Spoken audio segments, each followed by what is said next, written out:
జిల్లా అధ్యక్షుడు కొద్ది పక్కన నాలుగున్న ప్రోగ్రాం కూర్చోకుండా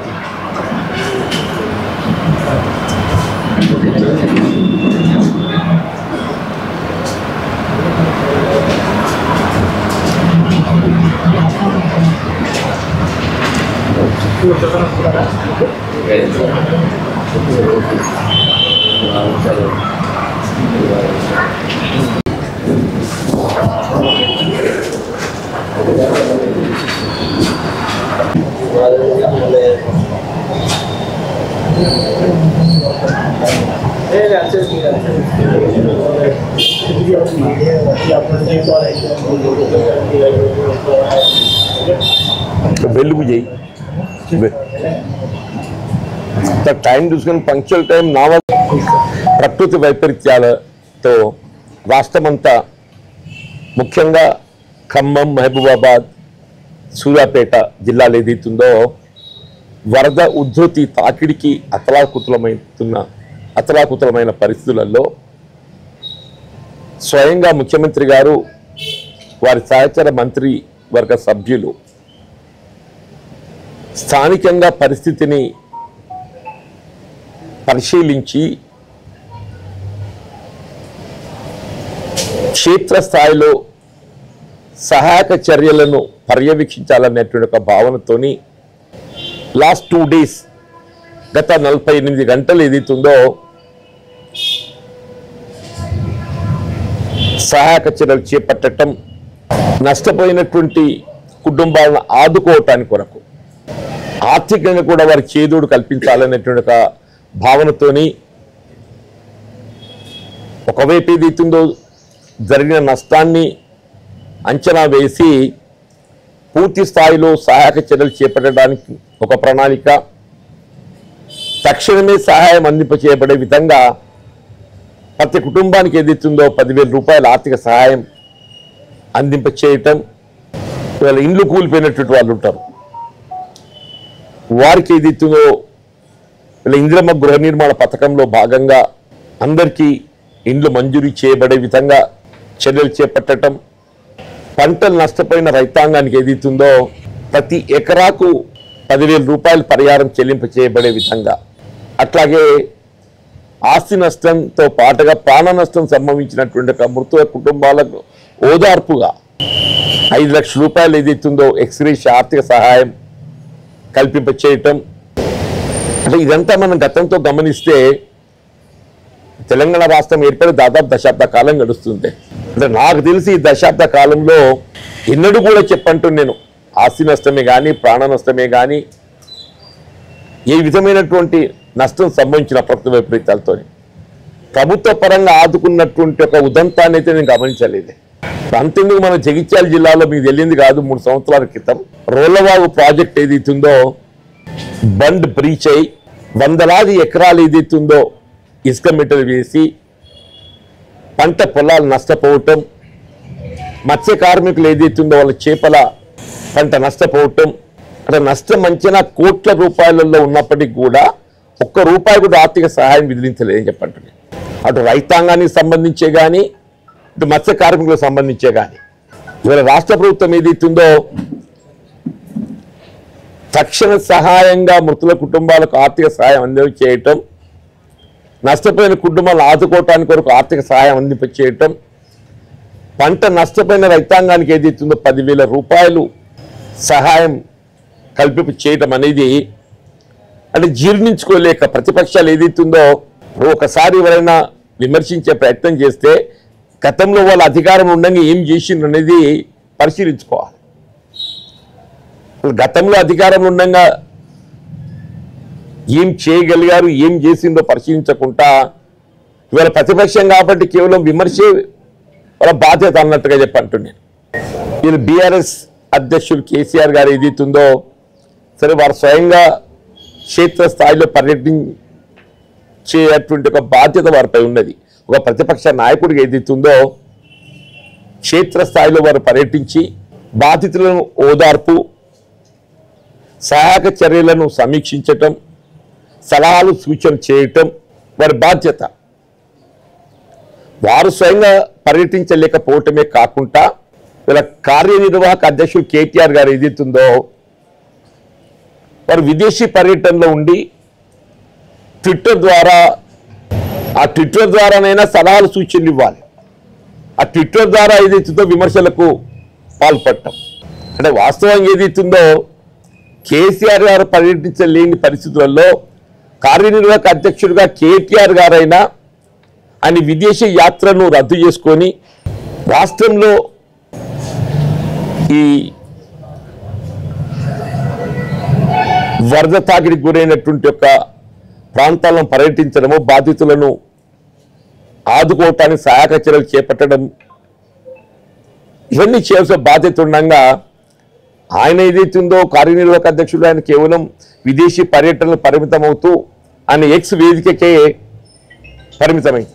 వీళ్ళ రాష్ట్ర ప్రభుత్వం గౌరవ ముఖ్యమంత్రి గారు ఏదైతున్నదో వీళ్ళు ఏ హైడ్రా ఏర్పాటుతో హైదరాబాద్ నగర పరిధిలో ఉన్నటువంటి యొక్క జలాశయాలు, చెరువులు, కుంటలు, నాలాలు ఆక్రమణకు గురవుతే ఆక్రమణ తొలగింపు, ఆ చెరువులు, కుంటలు, నాలాల పరిరక్షణ, ఎఫ్టిఎల్ బఫర్ జోన్ ధృవీకరించటం లాంటి కార్యక్రమాలు చేపడుతున్న పరిస్థితులలో అంటే మొత్తం రాష్ట్రం అంతా సర్వత్రా హర్షం వ్యక్తం చేస్తూ అంటే ఈ హైడ్రా పరిధిని జిల్లాలకు కూడా విస్తరింపజేస్తే బాగుంటుంది. రాష్ట్రం అంతా కూడా ఎక్కడెక్కడైతే పట్టణాలు, నగరాలకు సరిహద్దుల్లో ఉన్నటువంటి చెరువులు, కుంటలు ఆక్రమణకు గురి కావటం, అవన్నీ పరిరక్షించబడాలి, ఆక్రమణ తొలగింపబడాలి, చెరువులు, కుంటల బఫర్ జోన్లన్నీ ధృవీకరించబడాలి అని అంటే హైడ్రా లాంటి ఒక వ్యవస్థ జిల్లాలలో కూడా ఏర్పాటు చేయగలిగితే బాగుంటుంది. వేరే జిల్లా కలెక్టర్లకు ఏదైతున్నటువంటి అధికారాలు అప్పగిస్తే బాగుంటుందని యావత్ ప్రజానీకం, మేధావులు కోరుకోవటం. అంటే స్వయంగా నేను కూడా లేఖ రాశాను, మీకు తెలియంది కాదు, స్వయంగా నేను కూడా లేఖ రాశాను ముఖ్యమంత్రి గారికి. వారు నిన్నటి రోజు ఏదైతుందో స్పందించి వాళ్ళు ఏ విధంగా హైదరాబాద్ నగర పరిధిలో ఉన్నటువంటి ఒక జలాశయాల పరిరక్షణ కొరకు చర్యలు చేపట్టడం జరుగుతున్నదో రాష్ట్ర స్థాయిలో కూడా ఇక్కడ చెరువులు, కుంటలు ఆక్రమణకు గురైన, నాలల ఆక్రమణకు గురైన అటువంటి ఆక్రమణ తొలగింపుకు వైపు ఇంకా పరిరక్షణకు గౌరవ జిల్లా కలెక్టర్లకు ఏదైతున్నదో అధికారాలు అప్పగించే విధంగా చర్యలు చేపట్టబోతున్న వారు ప్రకటించటం హర్షం వ్యక్తం చేస్తుందని చెప్పంటారు. దీంతో వీళ్ళ వాస్తవంగా వీళ్ళ ఖమ్మం జిల్లా ఇంత తీవ్ర నష్టానికి గురి కావటము, ముంపు గురి కావటానికి కారణము ఆ మున్నీరు వాగు ఉధృతి, ఆ నాలా పరిసరాలు ఏదైతుందో ఆక్రమణ గురి కావడం చెప్పక తప్పదని చెప్పండి. రాష్ట్రంలో దాదాపు ఒక 10 లక్షల ఎకరాల పంట నష్టపోయి ఉంటామే. 10 లక్షల ఎకరాలకు పంట నష్టపోవడం అంటే ప్రతి ఎకరాకు 10,000 రూపాయలు ప్రభుత్వ పరంగా ఆర్థిక సహాయం అందించేసేటువంటి అవకాశం లభిస్తుంది. ఇండ్లు కోల్పోయినటువంటి వారికి ఏదైతుందో అందరికీ ఇండ్లు మంజూరు చేసేటువంటి అవకాశం కూడా మనం పొందబోతున్నాం చెప్పండి. ఆస్తి నష్టపోయినటువంటి వారిని కూడా ఆదుకోవటానికి కూడా ప్రభుత్వం ఆస్తి నష్టాన్ని కూడా అంచనా వేయడానికి చర్యలు చేపడుతుందని చెప్పండి.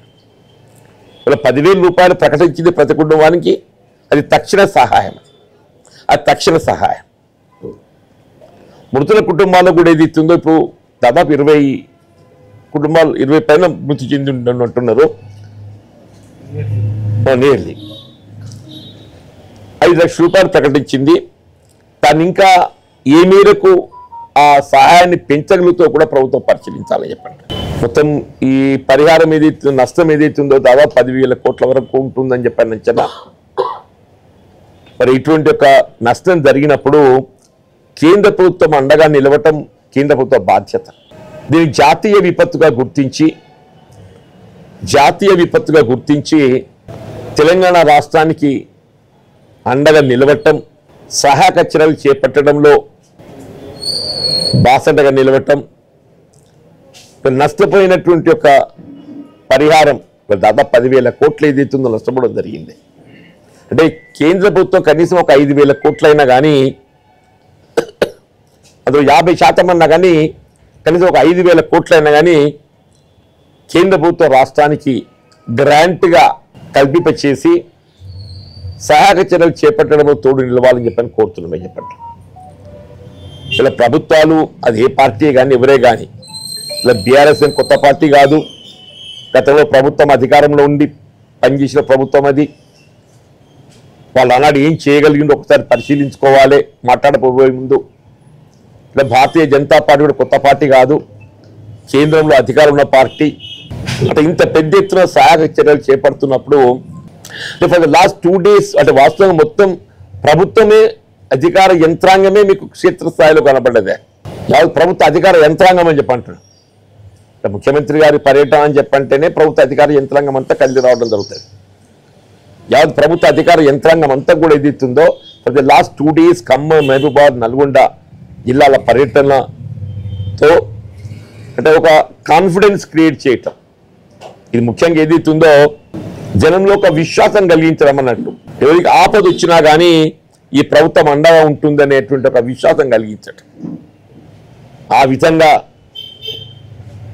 రాష్ట్ర ప్రభుత్వం చర్యలు చేపడుతున్న పరిస్థితుల్లో ప్రతిపక్షాలు రాజకీయ విమర్శలకు తాబీయకుండా మీరు సలహాలు సూచనలు ఇవ్వండి. ఇవాళ కిషన్ రెడ్డి గారు ఏదైతుందో, కిషన్ రెడ్డి గారు కానీ బండి సంజయ్ గారే కానీ వాళ్ళ కేంద్రంలో ఏదైతుందో బాధ్యత గల మంత్రులు ఉన్నారు కాబట్టి వీళ్ళ కేంద్రంకి వెళ్ళి రాష్ట్రానికి తక్షణమే అందించగలిగే సహాయం మీరు వీలుంటే కేంద్ర హోంశాఖ మంత్రి అమిత్ షా గారి పర్యటన ఏర్పాటు చేయండి. వారు కూడా స్వయంగా పరిశీలించవచ్చు.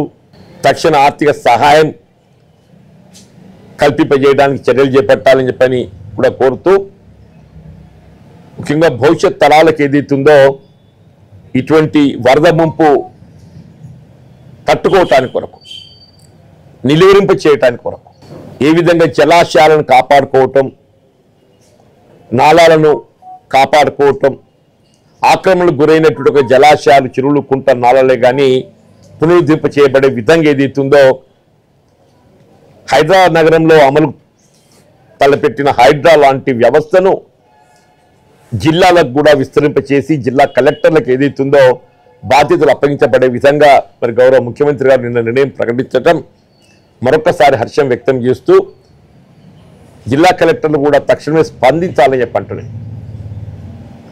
జిల్లా కలెక్టర్లు కూడా తక్షణం స్పందించాలి.